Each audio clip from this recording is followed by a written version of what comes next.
Napapansin mo ba na kagagising mo pa lang pero sobrang baba na ng energy mo? Yung kagigising mo pa lang, feeling mo pagod na pagod ka pa rin. Yung kagigising mo pa lang, feeling mo kulang na kulang ka sa tulog pero tama naman or sakto naman yung tulog mo. At tinatamad ka na magsimula ng araw, tinatamad ka na gawin ang mga iyong responsibilidad or ang mga bagay-bigay. So kung nararamdaman mo yan kapatid, huwag kang mag-alala dahil matutulungan kita. Dahil tuturuan kita na gumawa po ng tinatawag natin na energy sigil. So ano ba ang energy sigil? Ito po ay pangontra sa pagpo-procrastinate.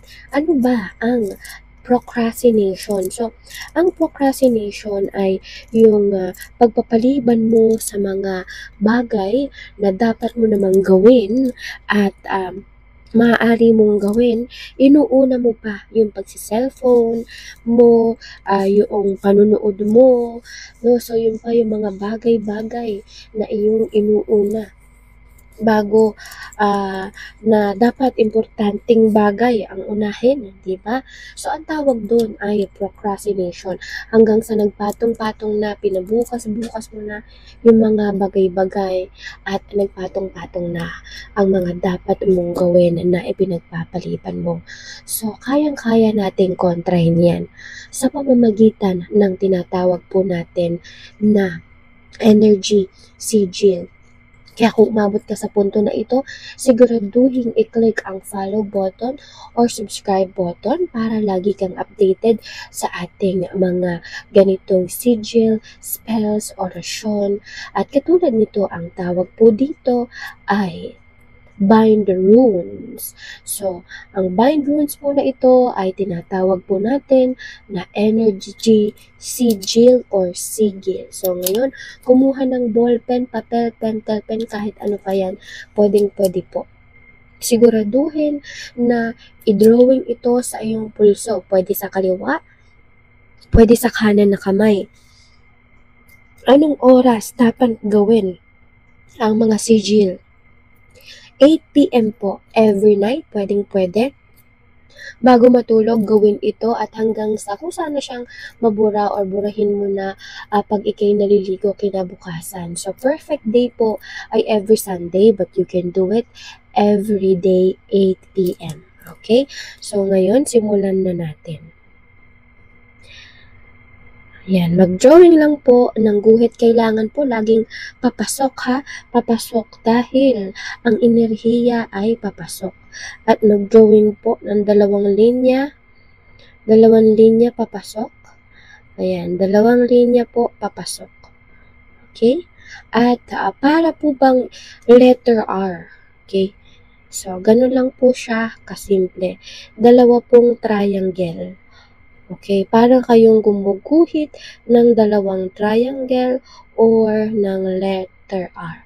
And this is an energy sigil. Kung kayo ay tinatamad sa inyong mga buhay, sa inyong mga ginagawa, kung kayo ay moody, sobrang low vibrational ng inyong energy, nararamdaman nyo na sobrang low ng inyong energy, ito po ang solusyon, ang energy sigil.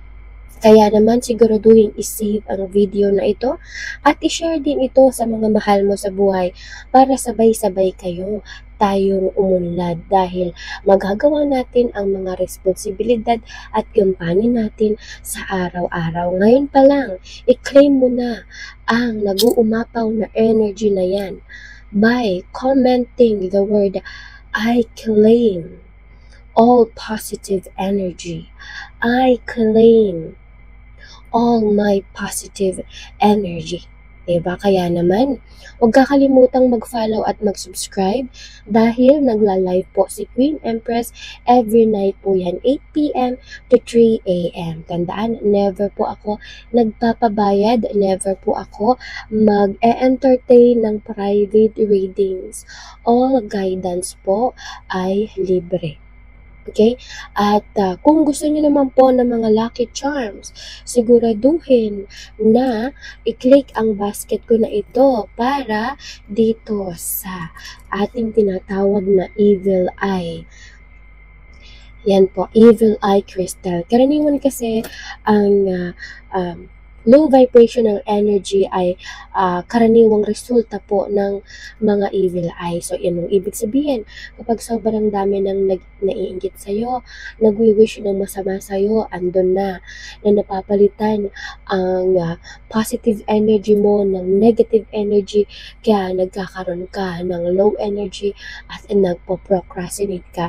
Those are one of the signs po ng evil eye, or sa madalit salita, procrastination po ay one of the signs ng evil eye.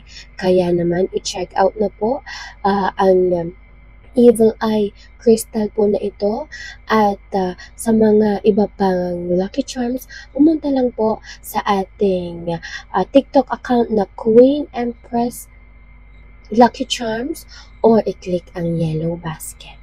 Hanggang sa muli, sana nakatulong ang aking energy sigil para sa'yo. Let's claim and let's manifest.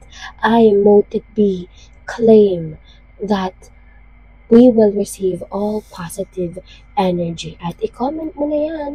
Hanggang sa susunod, stay blessed.